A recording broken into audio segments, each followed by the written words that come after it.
Hello guys and welcome to a combined November and December favorites from 2023. We were very busy those months. So Mostly December. Just a crazy time. So Here's our November and December plays. and here's what we like best out of that. Number 5. For me, it is the Isle of Cats. I think this game was an absolute shocker. Like, I know everybody hypes it up, but like, I feel like a lot of games that are hyped up, Earth, have been horrible. So I'm like, it's not gonna be good. I hate cats. No. But I was wrong. This game is a ton of fun. We played it with a whole game group. Everybody liked it. And I don't think it was that bad playing with 5 people. No. You have to get the expansion though if you're playing with 5 people. Yeah. But it was a banger. And then my number 5 is Azul Summer Pavilion, which I feel like is in between Azul and Azul Queen's Garden as far as difficulty goes. So it was a little bit easier, but it still had a lot of my favorite things from Queen's Garden in it. And that is why it is my number 5. I just love Azul, but I don't really like Azul, the regular Azul anymore. I'm kind of sick of playing it, but these ones I think have a lot more going on, which makes it more fun. Number 4, Christmas lights. Azul Summer Pavilion. I feel like usually they vary more. The thing is as you guys saw, we had a lot of plays in November and December, but a lot of the games were very mid. Yeah. I was like, oh, look, we didn't play that many games in December. And I was like, oh, there's probably a lot of favorites in November. And I was like, there's not. There's a lot of plays. Yeah, not a lot of favorites in November. My number 4 is Christmas Lights. And this one was tricky. And I feel like for the price of this is such a banger. It's 2 to 6 players. There's 12 bonus games. We haven't played any of the bonus games. Some of those are based on like already like established, like well-known games. But the like core game of this is so unique and so fun. And for a Christmas game, everyone really, I won last time, so it really bumped it up in my eyes. yeah, but everyone really liked it. It was fun. And the boys were like, let's play it again. Like Nick's like, we should play that again. Like it was so fun. So I definitely recommend this. And it's by 25th Century Games. And I think they have it on sale. So that's like a good one. And I do think we'll probably bring that out even not at Christmas time. Yeah, because it's different, but it's fun. And it's like very interactive. I've never played anything like it. No, so it's really good. My number 4 is Azul Summer Pavilion. Andrea kind of already like explained it, and I totally agree. It is like a combo. Like I personally do not like Queen's Garden. My pea brain can't handle it, but regular Azul is kind of too easy. So I think that this probably is my favorite in the Azul franchise. So far? So far. Well, I've heard bad things about the other one. I've heard bad things about all of them. Oh yeah? Yep.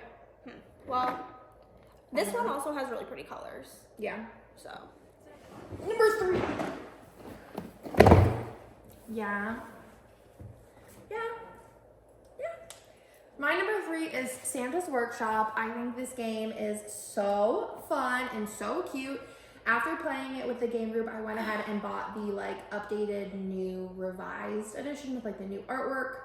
I wish I would have just got it whenever I first saw it, but it was like, because it was like $10 cheaper, it was only $35, but there was like mixed signals on if people thought that the like publisher was going to like come through. So I went ahead and bought this on eBay. I got it at like a really good price. I think it was like $20-something. Yeah. So I like put in an offer and they accepted. But it's a 2 to 5 player game where basically you are like in charge of elves in Santa's workshop and you are collecting resources to make toys for the little children of the world. And I think it's really fun. It's just a great Christmas game all around. Mine is, I'm not going to even try to pronounce the whole name. We're just calling it Quacks. That's the name. Here she is. This is a bag. Quacks of Quedlinburg. When Rod said it, he did not say it like that. So I'm just like not even going to try. But this is a bag building game where you're like making different potions. So far I've played it with Andrea and I've played it with Chris. And I've only ever done like the entry level like spells, and I'm intrigued to do like the more difficult ones, as well as I know there is some like expansions for this game, so I think that would be fun too. But I think the concept was really fun. I liked the theming. Overall, had a great time playing. I think I put it in my so fun category, didn't I? Yeah. I think you said that you technically feel like it's like good but not great, but that's because we did only the entry level spells. Yeah, the entry level spells I feel like are kind of weak, but then like we looked at the other spells later, like and if they're like the conditions and things that you can do. More tricky. They're trickier, and I think that makes it more puzzly because I felt like we were just doing the same thing over and over again. It felt like really long, but it's cute. Yeah. Cute theme. Number 2. I'm not picking this one up because like the pieces are just stressful. The Pursuit of Happiness. It says it right here on this side. What? Oh, perfect. The Pursuit of Happiness. Well, I just want to give him a little. That's what she looks like. And Santa's Workshop.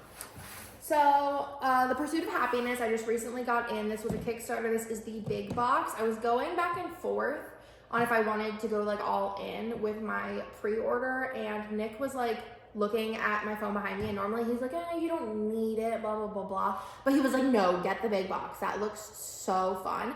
Basically, this game is if the game of life was actually fun.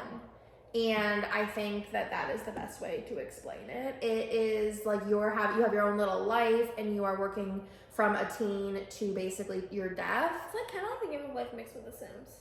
Yeah. It's really, really fun though. The big box is big. There's a lot of expansions and modules. It's big. There's like over 700 cards in here, which is wild. The expansions and modules, we did play with all of them. We didn't do the mutual friends. That one I don't feel like is good for 2 players. And I gave up on the like events or whatever. No, we did them, but we gave up on them. Yeah, we did it like once. Yeah, there's like some of them that were just like, I don't really care about them. Like the relative one like was like fine. Like there's some concept. Yeah, they're all funny and like different than anything that we've seen. But some of them are just not necessary, but some of them do add value, I think, to the game. So I think next time we would pick and choose like which ones we want to do. Probably why they're called modules, because we can bring them in and out. But yeah, overall, really love this game. Happy that I purchased it, and I think it was worth the dollars. I think the replayability is definitely there. Yeah, I picked for my number 4 as Santa's Workshop. I thought this was a very fun Christmas game. Like, come on, you're building toys for Santa. And victory points are cookies. I feel like this was the game of the season. Like I feel like everyone was posting the new version of this, and it is worth the hype. But I also really like it. This is the old version, and it feels like it's from 1802, and like the graphics look like it's from 1802, and it feels like you're actually at Santa's Workshop, because I feel like Santa's Workshop looks old-fashioned. But I'm still excited to play the new one. Like I want to play it like maybe today. I don't know. We'll see. But yeah, that is Santa's Workshop. And we're here with number 1 games for each of us for the month. Mine was Isle of Cats, and again, I was so surprised at how fun this game was. I think the cats are hideous. I think cats in general are spooky. Like, I don't like cats. No, we both hate cats. And these cats are, like, not cute. Like, I thought, like, maybe, like, kittens would be cute. Like, the wizard kittens. Those are cute cats. They got their heads stuck in, like, toast. These cats, they spooky. They're, like, wild, spooky cats. So the theme is rough and tough. But I love tile placement games. It's my jam. This is a card passing game as well, which normally we do not like.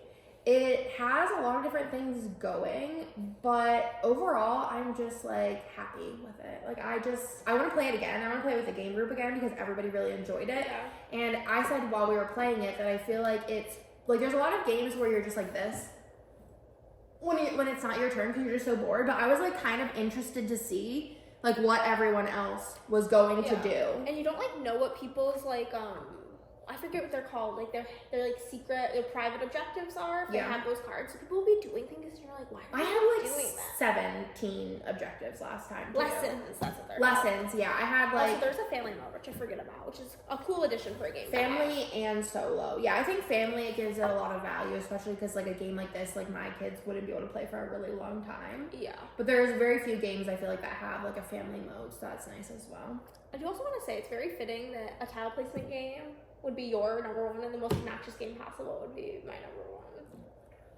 But yeah, so as Andre explained, this is like playing like the life mixed with The Sims. You go from like teenager to old person, and you're trying to balance your stress level with like getting a job and happiness. Your happiness, your short-term happiness, your long-term happiness. Balance your partners, your kids, oh, man, your it's job. so funny. You can have multiple partners, but that immediately gives you stress. You have kids. There's like single parents that and just come with a kid. Yeah. You might have twins. You can change your job, but you can only have like 3 things kind of like going on at one you have time. items and you have to upkeep them. And there's different like events and hobbies and dreams and I forgot You can have friends. You can do plan like, trips. Plan trips. You can like volunteer work. Yeah, it's really Honestly, really immense. it took when we added all of the things. It took us like 3 hours to play the game, but honestly, it kind of flew by. Yeah, because I was like, what's going on? Like, we have something we need to do. It's midnight 30. Time to go. Literally, we played it all night. It was so fun. And I think this one, like, replayability is, like, max. I'm like ready to play it again. Over 700 The cards. Simply. Over 700 cards. Yeah. You were sold at that. So Because very Arc Nova energy with a bazillion cards. But it's funny because, like, one of the, like, bazillion decks is, like, the size of the Arc Nova deck. yeah, just one of the one. decks. Yeah. But honestly, wonderful, magical, fantastic time. So that is like, our silliest stack because it's literally... One stack.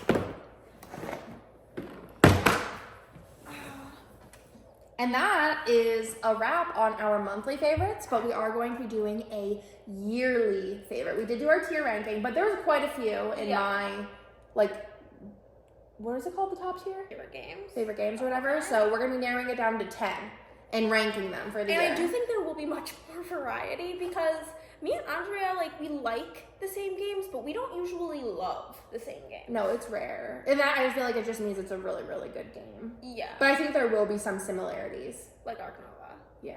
Let's be honest. And Force Shuffle. So but there's going to, I think a lot of the other things, but honestly, they might also be very similar. Well, she didn't need any of the games that only I own, and I brought 3 games, so there's at least 3 differences. So probably those are the only 3. We'll see. You'll see when we see. And that is everything for this video. If you are not subscribed, do so now and give us a thumbs up. Otherwise, I will talk to you and Hannah will talk to you Later.